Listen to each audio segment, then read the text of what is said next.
somebody come and help me carry this load.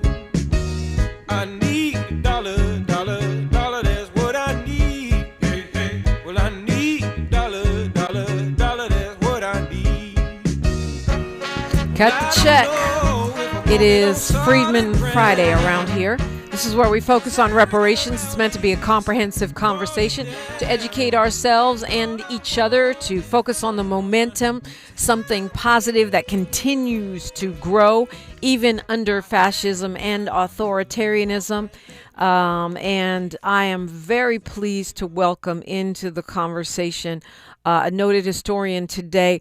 By the way, and like I said before, if you have suggestions for Freedman Friday and you want me to pursue them, please DM me, let me know. We try. And if you haven't seen a person here, perhaps you saw the back and forth that I had on Twitter with Yvette Carnell, you will know that I try to get many of these folks on, and sometimes they just don't want to do it for whatever reason. So, yeah. It's definitely worth the effort.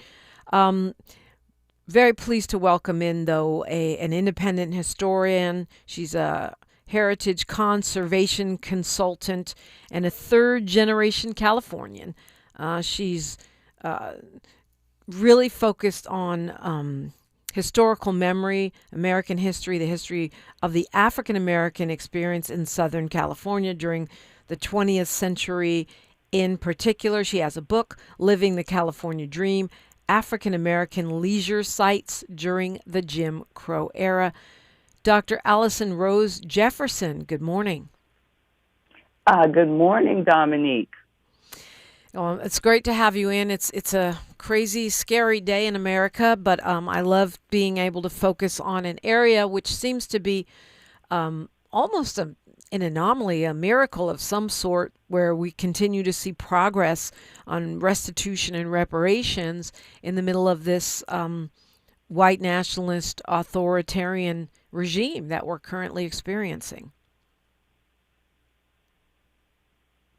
Yes, it is a crazy time that we are in. And who would have thought we would have been in this moment in American lives with all this, as you called it in your introduction, fascism that's being perpetrated around the country, and just looking at how we as citizens are fighting back, which is a wonderful thing. I think we need to get a little more organized, but we're getting there. Yeah, in specifically in the area of restitution and reparations, it seems like very unlikely that we would continue to see progress. And yet, even though there's stops and starts, setbacks, and then, restarts, we are continuing to see people dedicated to this. What do you attribute that to? Say that again, your question. Well, I mean, the fact that we're still seeing progress, right? Like, we're still seeing commissions stood up for reparations. We see what's happened with, the case that we're going to focus on today, the Beach Club. In the middle of this environment, that progress hasn't stopped. Why do you think that is? Progress has not stopped because of the fact that we, as a lot of different people here in this country, have evolved over the years to understand that although the United States is the country that it is, that stands for democracy, it's an imperfect situation, and that there have been inequities and wrongs perpetrated against Black people and other marginalized and minoritized people. And so many people in this country are willing to participate in the democracy project to make it a more equitable system. And so that's where you get these folks working on these various projects around the country to promote a more just society. It sounds grandiose, but it is. This is what we're doing. We're trying to have a more just society in the ways that we can have an impact. Yeah, and I think it's also interesting that, you were obviously deeply involved with the Bruce's Beach case, so your work was the basis for at least that being taken seriously. And now Manhattan Beach, now Santa Monica, they seem like unlikely places to see this kind of a win, in my opinion. But your book focuses on exactly these types of places. Places we were kept out of for recreation, fun spaces. Yeah, well, Santa Monica is a little more of a nuanced space from the standpoint that you have had, even with the discrimination of society that occurred here in California, that's not as virulent as some of the discrimination that occurred in other parts of the country. You did have an African American community that began settling in Santa Monica when it was first created in the 1880s. So with that,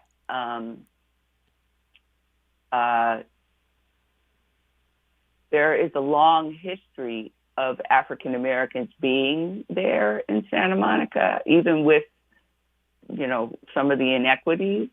And African Americans were able to have some things there, but not other things. We're going to talk about the Ebony Beach Club of the 1950s efforts to develop, but there were other efforts before that time where African Americans attempted to develop beach resorts in the 1920s, and they were foiled. But then, at the same time, there were small establishments that were able to survive in various iterations that provided recreational services to African Americans from around 1914 to the 1950s. So there's those black and white issues, and then there's those meaningful shades of gray. Yeah, I mean, Santa Monica is the home of the Inkwell, right? I mean, that's not a club, but that's my understanding. That's where we were relegated to hang out. So I would put it a little differently. Okay. In terms of that beach area, yes, that is where African Americans wound up hanging out.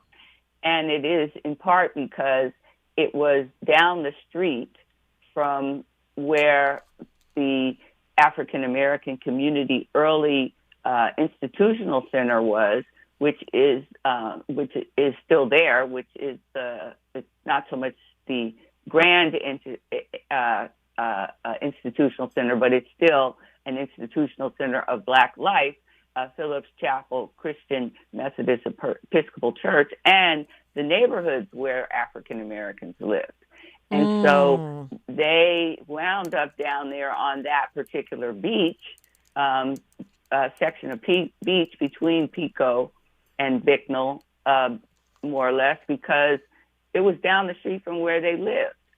And when the development started along the beach and the African American community started rising, one thing that happened in their favor, I don't think the city intended this, to keep the beach open for them there in that area, was that they built a public park, Crescent Bay Park. And so African Americans wound up being able to continue to use the public beach right there in front of the park. as the development was growing in the early 20th century along the beach north and south of there. And with that, with the private development, you know, some of those places were beach clubs going north, and they could cordon off the public beach.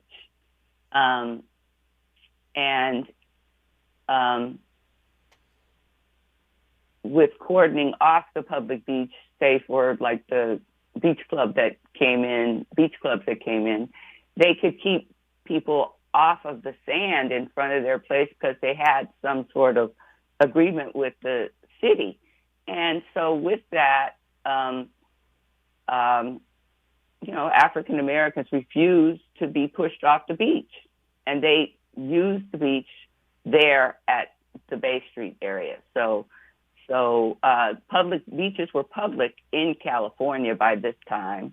And so you couldn't deny people access to the beach legally. It would be, you know, except for in terms of these beach club situations where they cordoned it off. And then as African Americans, you might decide that you don't want to hang out at certain other beaches because you might be harassed and your friends weren't there. Right.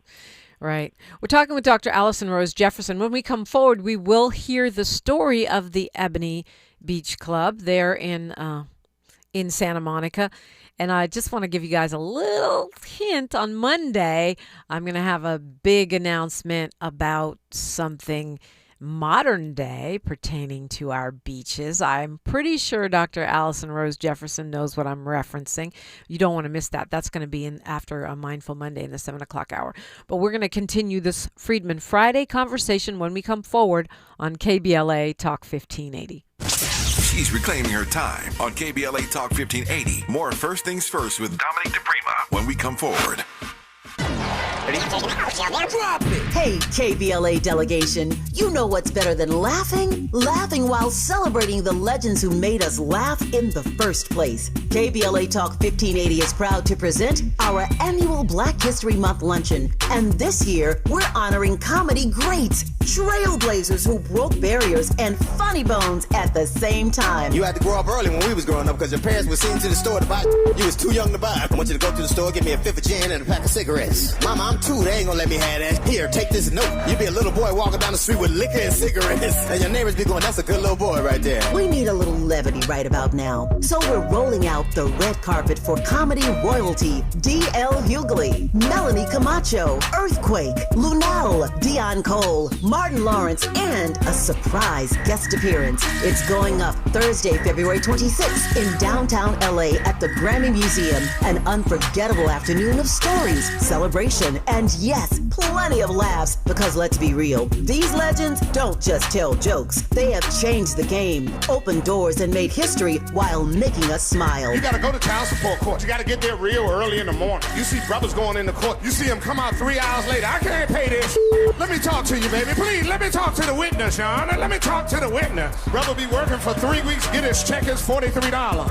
This year, for the first time ever, we have set aside a limited number of individual tickets for the luncheon. They are going to go fast, and when they're gone, they're gone. So, if you want a single ticket, or if your company or organization wants to sponsor a table, move swiftly and get to KBLA1580.com right now. All these comedy giants in one room on one stage at the same time? Stop it! This event is going to sell out quicker than right now and sooner than at once. KBLA Talk 1580's annual Black History Month luncheon, Thursday, February 26th at the Grammy Museum. It's gonna be legendary, just like them. What's up? What's up? What's up?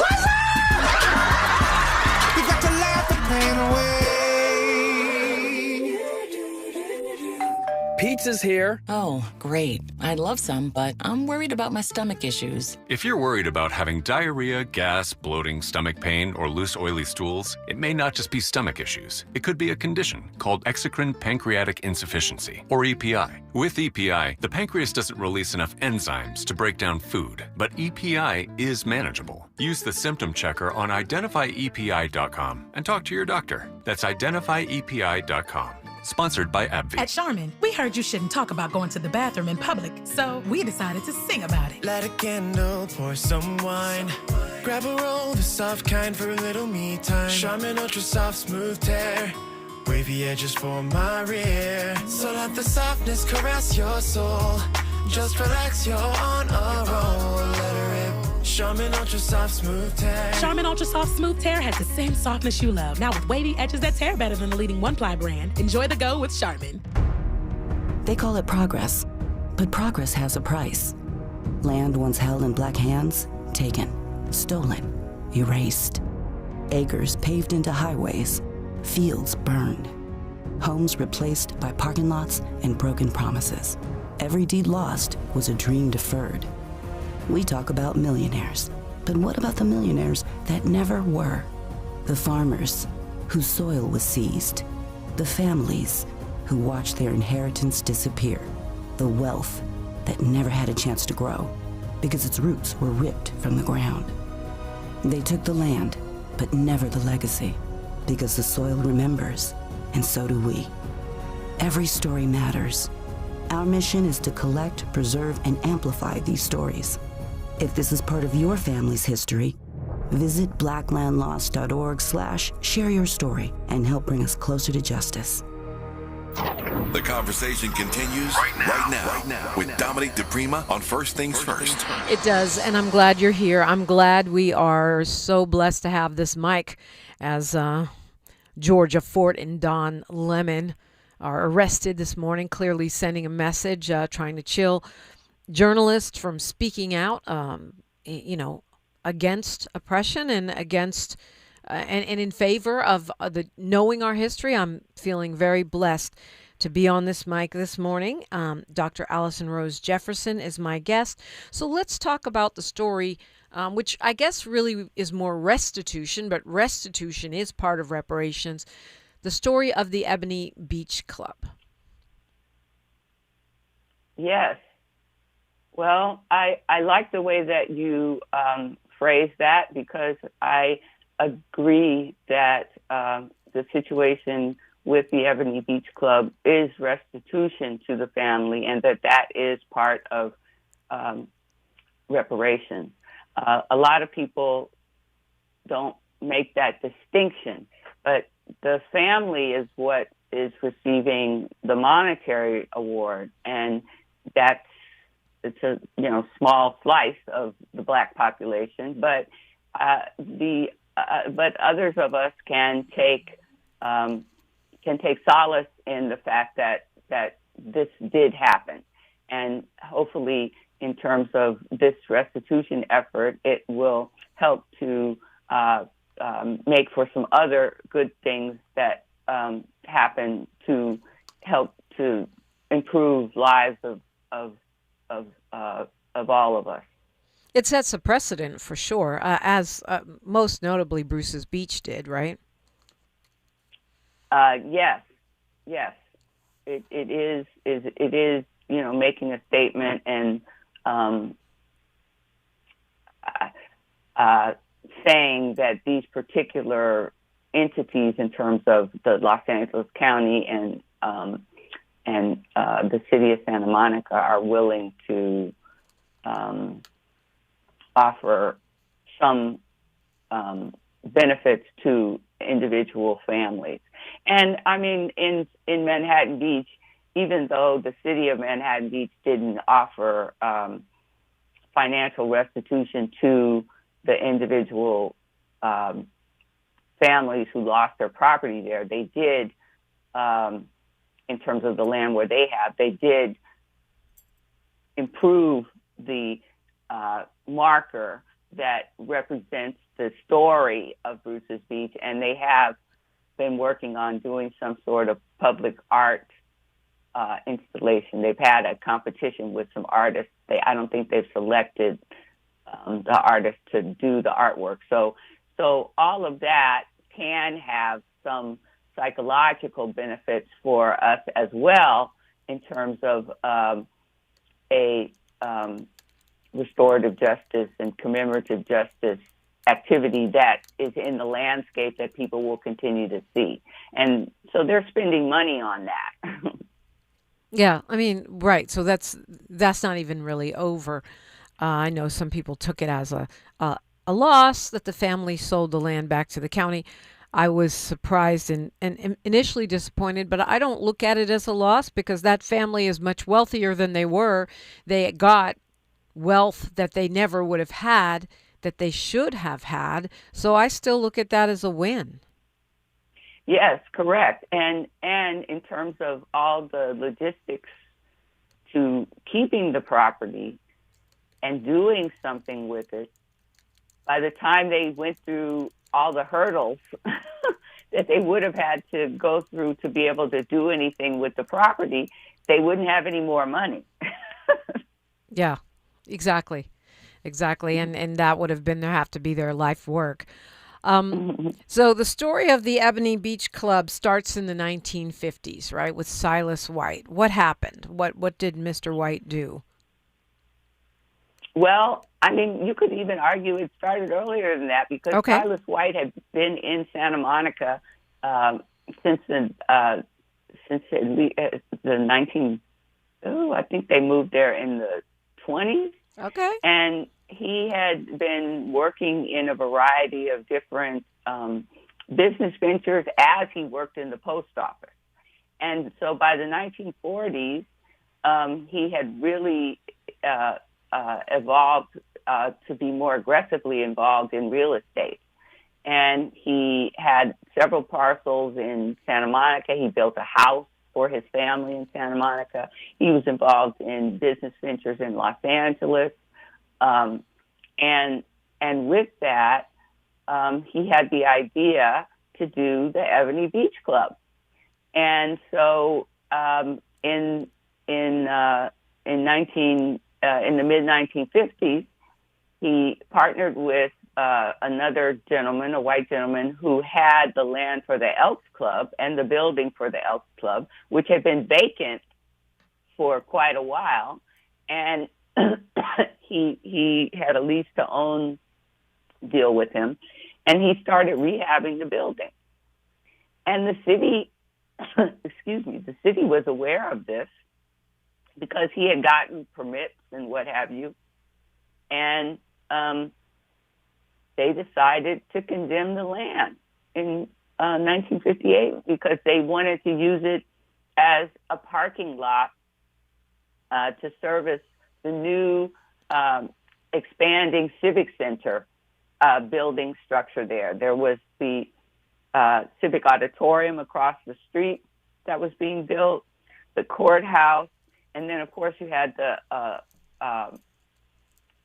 city hall there already. And so they took the land through eminent domain, and Silas White protested. He went to court and protested that this was discrimination, and the court didn't agree with him. And why would they give him permits to rehab the building and do his club if they were planning to use that for city services or for parking? Well, you know, sometimes the right hand doesn't know what the left hand is doing. You believe that? Do you believe that's what happened, or do you believe that what Silas charged was? Well, I guess the city now believes what Silas charged was true, because they won something. But so what happens now? That the city says the court says no, no, you were not discriminated against, and they take the property. That is what happened. And then what does Mr. White do after he just gives up? I mean, where does it go next? So after that, he mounts a protest. He puts up a sign on the front of the building, which I thought was wonderful, which we have a copy of it, which just called out the city of Santa Monica as being racist. And so that was a wonderful, protest activity that he did. And unfortunately, he got sick and he died by 1963. So he gave up with this 1957, 58 project and its demise. He gave up his dream of building a beach club in terms of what we have as records today of knowing. And then he got sick and he died in the early 1960s. Talking with Dr. Alison Rose Jefferson. She's one of the premier experts and historians around Southern California, Black history, particularly as it comes to recreational spaces, which is something many of us never pondered. But when you take a look at her book, man, are there a lot of eye-opening and very delightful stories about the ways that we have continued to try to carve out spaces for joy, beauty, and fun for ourselves, no matter how crazy and racist things are. Maybe something to inform today. We'll continue this conversation after news, traffic, and sports. It's a Friedman Friday on KBLA Talk 1580. KBLA Talk 1580 is an intervention. When we come forward, includes you. KBLA Talk 1580, turning pain into power. I'm Bree Wood with BIN News Now. President Trump and First Lady Melania appeared together at the Kennedy Center for the premiere of her new project, Melania 20 Days to History. She called the film deeply personal. My film is a very deliberate act of authorship, inviting you to witness events and emotions through a window of rich imagery. The project opens in more than 1,500 theaters this weekend. The FBI has executed a search warrant at Fulton County's election office in Georgia, seizing materials tied to the 2020 election. Officials say they were caught off guard and worry about ballot security. Fox News reports the probe is related to the 2020 race. And Nicki Minaj is doubling down on her support for President Trump. At a U.S. Treasury event promoting the new Trump accounts for children, she called herself the president's #1 fan, saying any hate only motivates her to support him more. Get BIN News Now on demand 24/7 on the iHeartRadio app. Why do we grill to order at Waba Grill? Because it's just better for you. Our Asian-inspired menu has high-quality proteins that are healthier for you. Download the Waba Rewards app or order online at wabagrill.com. Waba Grill, it's for you. This is the KBLA Sports Minute with Ray Richardson. The USC women's basketball team got an uplifting win Thursday night. The Trojans, 1-6 in their last 7 games, regrouped to upset 8th-ranked Iowa 81-69 at the Galen Center. It was Iowa's first loss in the Big Ten Conference this season. The Trojans also snapped Iowa's 8-game winning streak. Cara Dunn led the Trojans with 25 points, 11 rebounds, and 5 assists. The Trojans are at home Sunday against Rutgers. The UCLA women's basketball team, ranked #2 in the country, is also at home Sunday against Iowa. The Lakers and Clippers are back in action tonight on the road. The Lakers are at Washington, the 6th game of their 8-game road trip. The Clippers take a 3-game winning streak into their matchup at Denver. A win would move the Clippers 1 game below 500. The Clippers were 15 games below 500 on December 18th. A win also would close out the Clippers' record in January at 12-3. No debates, no speculation, just the info you need. That's your KBLA Sports Minute. I'm Ray Richardson on KBLA Talk 1580.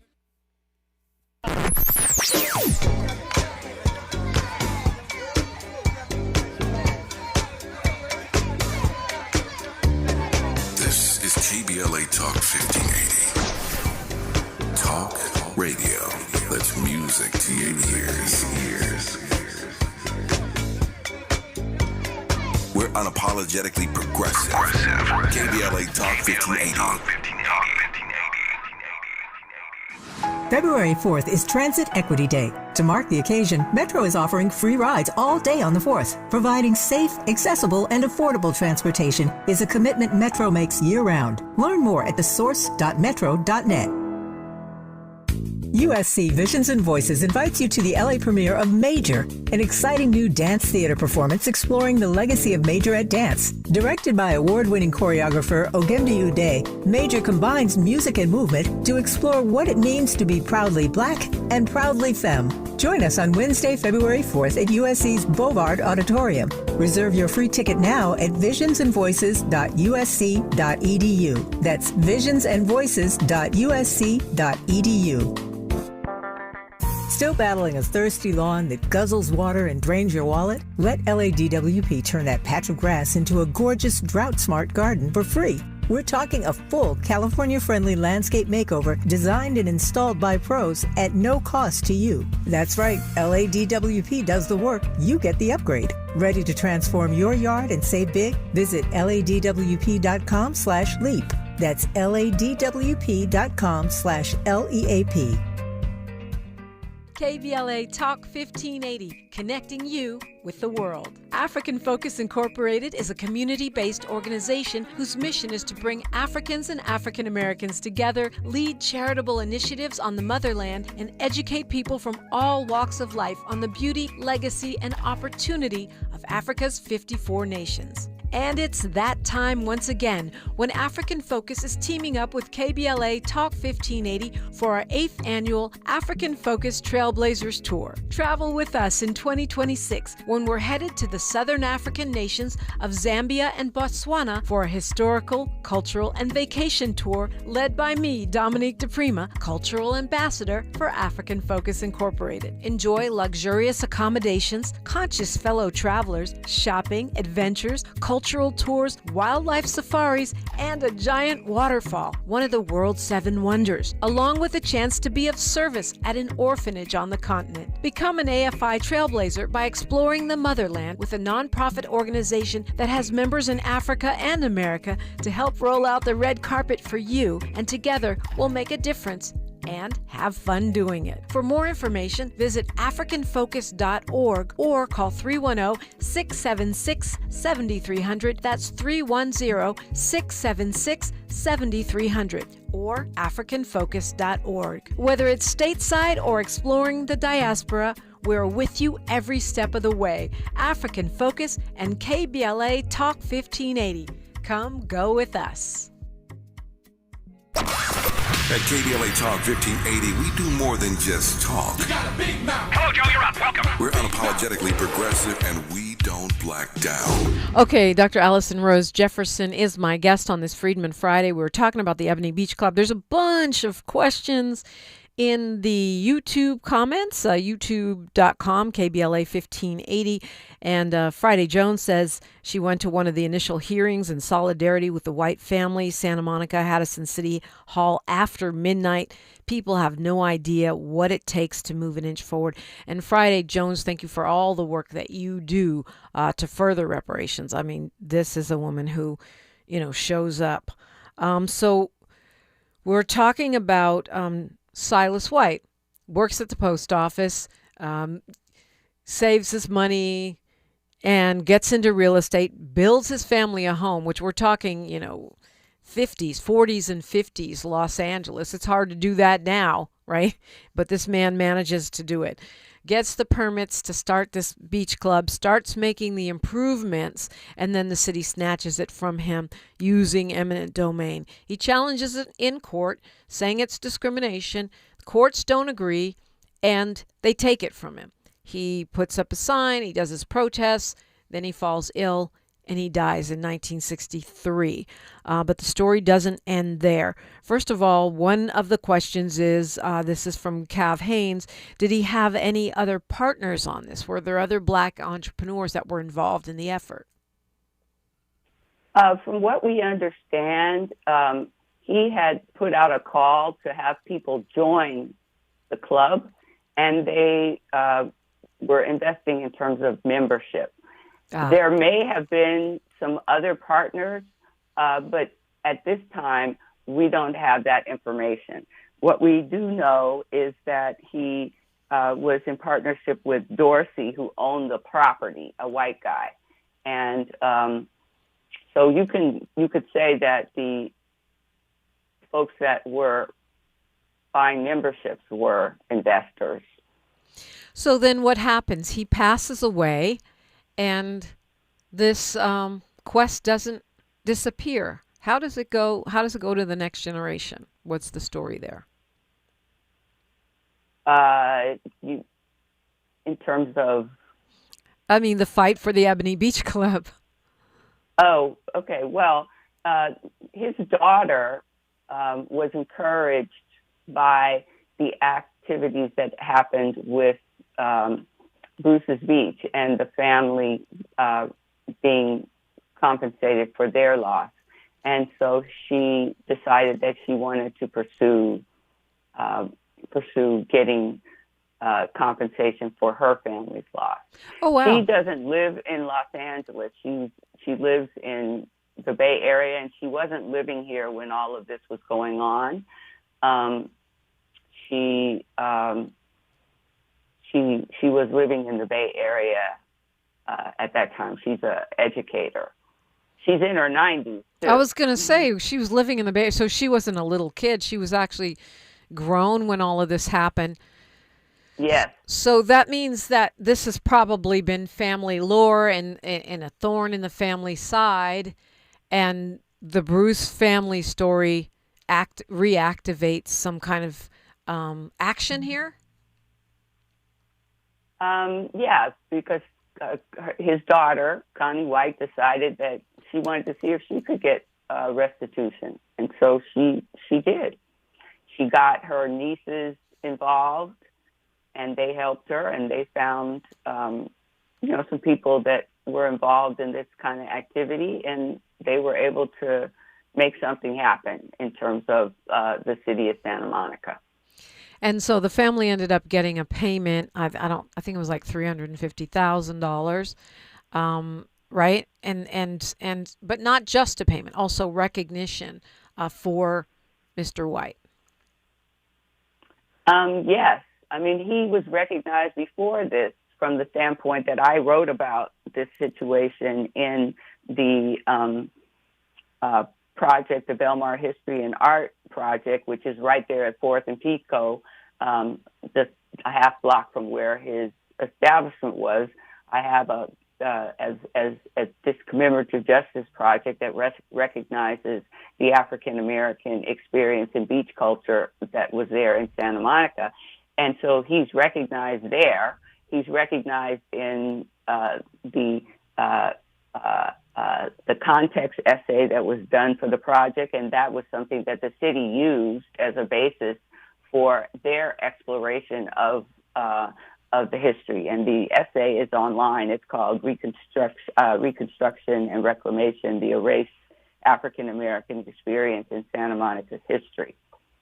Right. So once again, I love that story, that part of the story too, Dr. Alison Rose Jefferson, because once again, it shows how telling the history, especially in your case, you write it down, you document, you write a book, you do an exhibition somewhere.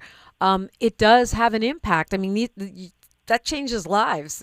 You got to feel good about that. In a sense, your work has moved literally millions of dollars. Friday Jones is correcting me. It's 300,000, but I understand they also, for the White family, but the Bruce family is millions. And then we're talking about also there's meant to be a permanent exhibit about the White family and their story, right? Yeah, that's what I understand. But there's already 2 permanent exhibits. So this is, another thing that they're going to do. Yeah. So, well, the more the better, right? I mean, the tougher to erase. It's got to be painful for you to watch them erasing Black history all over the country. Yes, I don't know that it's better.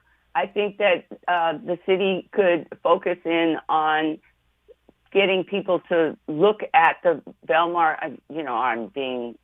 Some people might say, I'm being, I don't know what the word to use is, but I'll just say that, we have this project that tells all these African American stories of Santa Monica. The city should be encouraging people to look at that. and instead of just, this kind of scattershot approach to supporting the recognition of Black history. This was they spent $500,000 on this project. There's a panel there where the Ebony Beach Club is represented and Silas White is represented. Are you going to put all those stories in the library?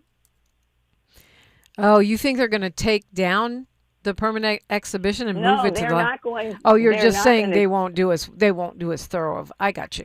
So if people want to go and see that, what do they need to do? Well, if you take public transportation, you could take the Expo line down, the Purple line down to 4th Street and walk a couple of blocks south of the freeway and go to the exhibition, Belmar History and Art, and you can see the history panels around the historic Belmar Park sports field, and you can also see the history panels, which I did the work on, and then also you can see the large public sculpture that April Banks designed.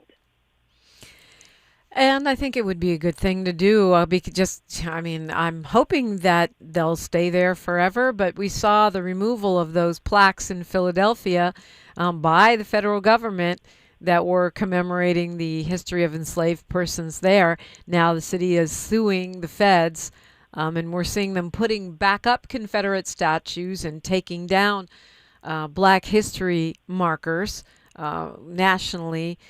So I think, see it while we can is a good idea. How do you feel when you see that happening, Dr. Alison Rose Jefferson? So I'm intellectually weeping at some of the acts of vandalism that are going on as it relates to removing our history as African Americans from certain sites. It is American history, whether those people like it or not.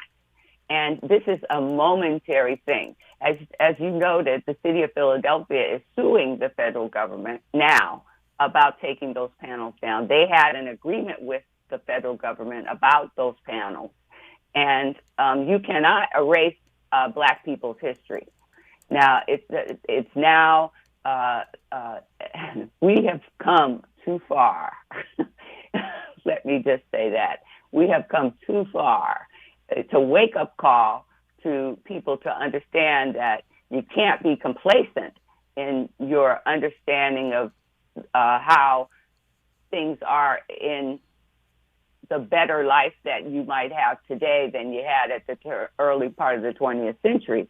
But we are always going to have to be vigilant and fight for our history. And even some of the crazy racist people don't like some of the things that are going on right now.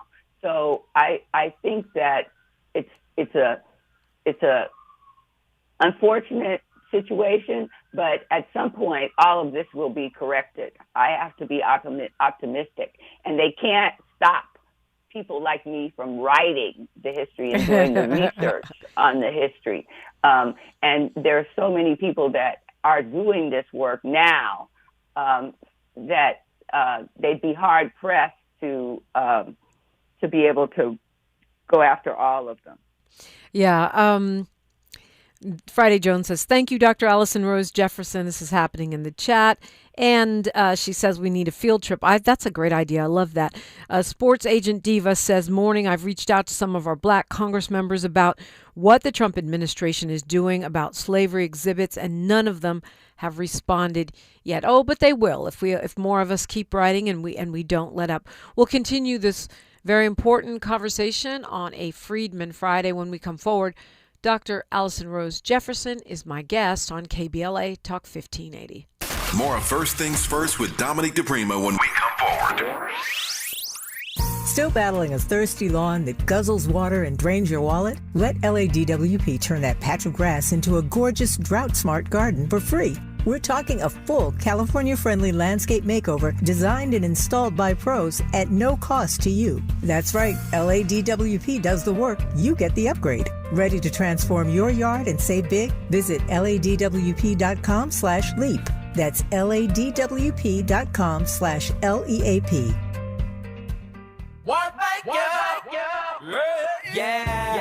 The California Crusader newspaper would like to thank all of our subscribers for their support throughout the years, proudly serving the South Los Angeles and South Bay areas for more than 40 years. The California Crusader is a multicultural, black-owned, adjudicated newspaper that focuses on providing newsworthy information to the people in our community. We're constantly looking for ways to assist businesses in our community to connect with our subscribers. We provide low-cost, effective ways to promote your business with our reasonable and affordable advertising rates. You can participate by suggesting, sharing, and submitting your stories on the California Crusader newspaper Community Share Facebook group page, or visit our website at cal-cruise-news.com. That's calcruisenews.com. Then click on the Submit Now button located on the top right corner of the homepage, or text CCN to 42828. Again, text CCN to 42828. The California Crusader newspaper, working together to build a better community for our future. Subscribe today. KBLA Talk 1580. We've got a lot to talk about. KBLA Talk 1580, connecting you with services and solutions. Worried about eviction? You have rights, and Stay Housed LA can help. Stay Housed LA is a partnership between LA County, the City of Los Angeles, and local service providers. From Lancaster to Long Beach, we're here to help you with tenant education workshops, legal clinics, free legal services for eligible tenants, and online resources about tenant protection laws. Don't face eviction alone. Call our hotline at 1-888-694-0040. That's 1-888-694-0040. Or visit stayhousedla.org. Stay Housed LA, keeping Los Angeles residents in their homes. Stay Housed LA, your rights, your home, our community. This is a community call to action from KBLA Talk 1580. Ready to order? Yes. We're earning unlimited 3% cash back on dining and entertainment with the Capital One Saver card, so let's just get one of everything. Everything? Fire everything. The Capital One Saver card is at table 27, and they're earning unlimited 3% cash back. Yes, Chef! This is so nice. Had a feeling you'd want 3% cash back on dessert. Ooh, tiramisu. Earn unlimited 3% cash back on dining and entertainment with the Capital One Saver card. Capital One, what's in your wallet? Terms apply. See CapitalOne.com for details. Are you drowning in IRS tax debt? Angela was. She called Civic Tax Relief and saved over $80,000. Felicia was having health problems, got behind on her taxes, interest and penalties were adding up. She called Civic Tax Relief and saved over $15,000. Civic Tax Relief is a professional tax negotiation firm that can protect you from the IRS. If you're getting collection letters, call Civic Tax Relief for a free consultation. They will go to work helping you discover all the relief programs you may qualify for free. James owed the IRS $37,000. Civic Tax Relief represented him against the IRS, and by the time everything was completed, he did not owe the IRS anything. If you are in trouble with the IRS, call Civic Tax Relief for your free consultation now. 800-200-2257. 800-200-2257. Get a free consultation and real tax relief. Call 800-200-2257. 800-200-2257. We knew you'd stick around. This is LA's home for progressive talk radio. Welcome back to KBLA Talk 1580. Okay, so we're talking with Alison Rose Jefferson, Dr. Alison Rose Jefferson, historian and author. And Cherise Cryer will be joining me right after this to talk about what is happening with the Reparations Commission there in the city of Santa Monica. Seems to be highly problematic. We will get the details. Friday Jones says she'll be there until she was there until late last night. And I know, from my conversations with Cherise that there's going to be breaking news around what's happening with their Reparations Commission. And it's concerning, let me put it that way. But we also have a lot going on right now as far as breaking news with the arrest of Don Lemon and Georgia Fort, 2 black journalists arrested by federal agents for simply covering a protest, and that's sending a loud message to all journalists and all protesters on this national general strike day. So it is a hectic breaking news kind of morning, but we will definitely be hearing from Sharice. I think we're going to be hearing from someone from the mayor's office as well, trying to cover bases, and I feel like we definitely made the right decision coming to work today, even though we support the general strike, because we feel like we are the voice, or I feel like we are the voice of such as that, and that we need to hold down our posts at this moment. That's how I see it. Dr. Alison Rose Jefferson, they are talking about, Friday said we should do a field trip. So maybe we'll talk off the air about doing a KBLA Freedman Friday field trip down to Belmar and see if we can really, take advantage of the hard work that you and others have done around this Black history, which, it would be a shame to erase it, since much of it you're just now uncovering, right? Yes, I would agree with that for sure, in terms of the recognition that has been given in a public setting to the African American experience there in Santa Monica, which relates to the African American experience in Los Angeles, because the beach culture really arose because you had folks in Los Angeles that wanted to come to the beach, and you had Black folks that were living in Santa Monica, which helped to ease the way for them to be able to get there without as much craziness as some other places. And you had the streetcar and et cetera, helping people get there. So, do you, I think we got to get Dr. Allison back on real quick if we can, Miles. We lost her there. The question is pertaining to how Black folks have been kept out of recreational spaces in general, right? One of the reasons that many of us don't swim is because we have been kept out of public pools. And the same is said of the beaches, but yet one of the things I got from Dr. Alison Rose Jefferson's book is that we made our own way. Even when we were locked out, we made our own way to creating recreational spaces, to creating those opportunities for ourselves. I suggest you get Dr. Alison Rose Jefferson's book, Living the California Dream, African American Leisure Sites During the Jim Crow Era.